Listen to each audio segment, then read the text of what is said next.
Hello class 12, this is your chemistry class and today's class we are going to discuss about D block and A block elements. So let's start the class.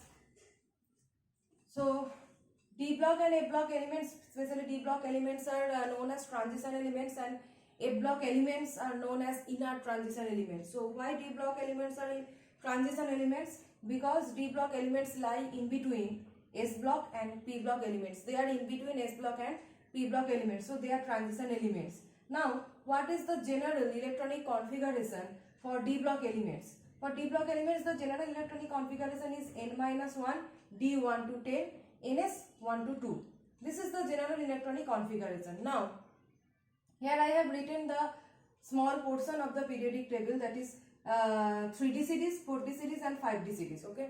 So these are the first transition series. These are niobium, molybdenum, technetium, ruthenium. They are under second transition series and they are under third transition series. So going down the group 3D, 4D to 5D.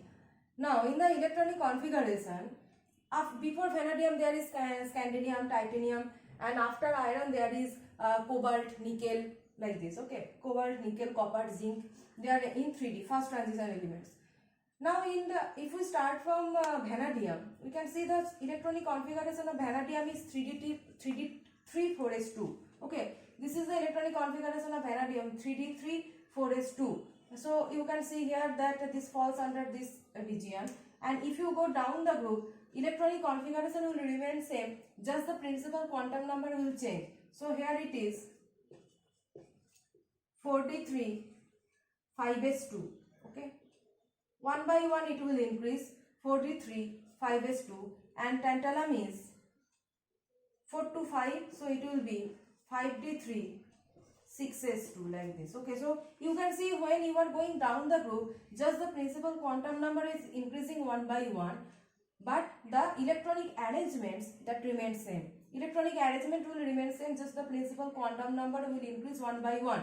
Similarly, that will happen for manganese, technetium, radium and iron, ruthenium, osmium. So if manganese is 3d5 4s2, technetium will be 45 5s2 and rhenium will be 5d5 6s2, like this. So also applicable for iron, ruthenium, osmium. But for chromium I have not written anything because there is a tricky thing. So if you are going right hand side, you can see that 4d3 5s2. Okay, and after that one by one increasing actually. Okay, 43 5s2, then 45 5s2. So electrons in d orbital are actually increasing. Electrons in d orbital is actually increasing while you are going from left hand side to right hand side, right? So on going from left hand side to right hand side, electronic configuration, electrons are increasing in d orbital. But if you increase the number of electrons in d orbital, you can see that the expected electronic configuration of chromium is 3d4 4s2, like 3d4 4s2. This is the expected electronic configuration of chromium, but this is not actually true for chromium. Though this electronic configuration is expected for chromium, but the actual thing that happens here is 3d5 4s1. This electronic configuration is actually same for chromium. That's why I have not written the electronic configuration of chromium, because there is something different in this electronic configuration. So why this electronic configuration is maintained, not this one? Because here the d orbital is half filled. You know that d orbital contains a maximum capacity of d orbital is 2. There are 5 subcells in a d orbital, and each can hold 2 electrons, so the capacity of d orbital is 10. The total capacity of d orbital is to hold 10 electrons. Now it can hold 10 electrons, and here it is 3d5.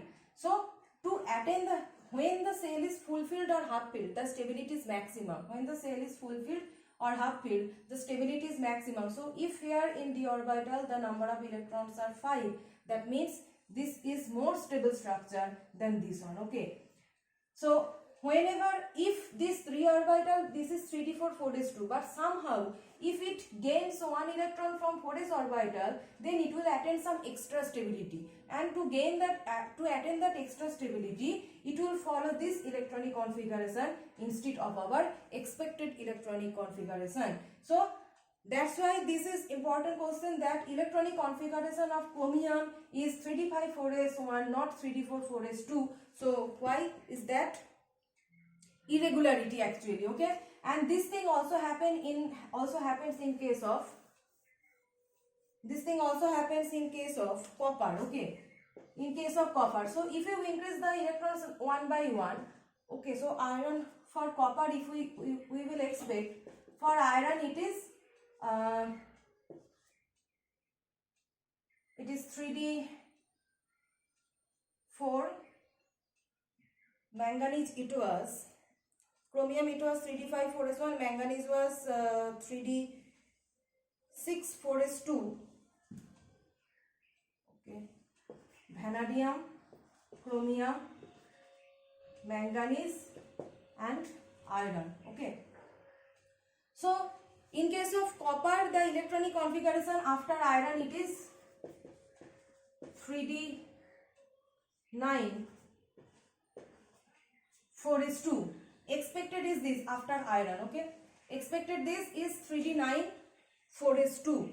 So, but it will attain the electronic configuration 3d10 4s1.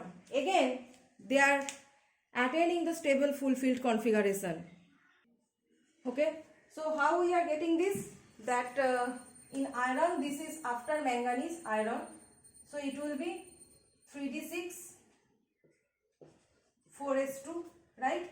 And after iron we are getting, cobalt, then nickel, then copper. So after 3d6 it will be 3d7, then 3d8, then 3d9, going along the period, okay. You are going along the period. So after manganese, the electronic configuration of iron, it will be 3d6 4s2. Then electrons, as I have said, electrons will enter one by one in the d orbital. So it will be 3d6, 3d7, 3d8 and it is 3d9 expected. But again in copper there will be some different thing, because it will try to attain the stable noble gas configuration, that is 3d10, okay, stable configuration fulfilled. It will try to keep the d orbital either half filled or full filled if there is any possibility.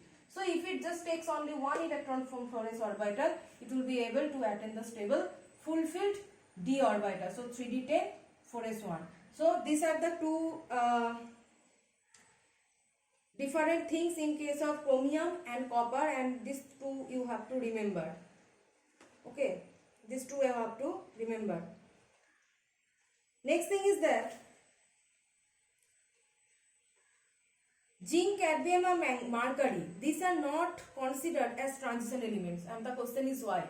So zinc, cadmium, what are the characteristics of d block elements? In case of d block elements, the characteristics are that they should have incompletely filled d orbitals, okay. So d block elements means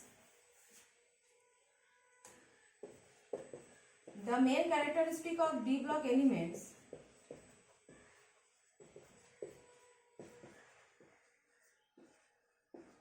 they should have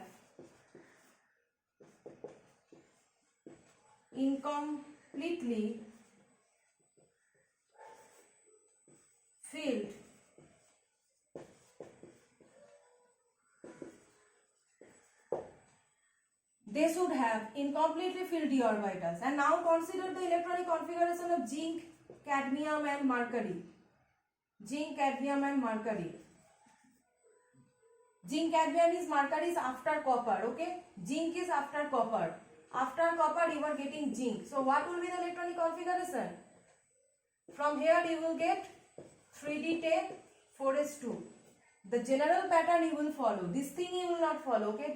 This is happening because they want to attain the stability. But the general trend you will follow in case of while putting the electrons in the d orbital. So this will be 3d10 4s2. You can see this one is fulfilled. D orbital is fulfilled already here. In case of zinc, after zinc, this one is 3d, cadmium is 4d and mercury is 5d. So 3d, 4d, 5d zinc, cadmium, mercury. It will be 3d10 4s2. Cadmium will be 4d10 5s2 and mercury will be 5d10 6s2. Going down the group, but the d orbital is already fulfilled. So as zinc, cadmium, mercury do not contain the incompletely filled d orbitals, as the d orbitals are fulfilled, they cannot put electrons in the d orbital, as the orbital is already fulfilled. So as they don't have any incompletely filled d orbital, so they will not be termed as transition elements. This is the main reason. Okay, so some general trends in properties of transition elements we will discuss in the next class.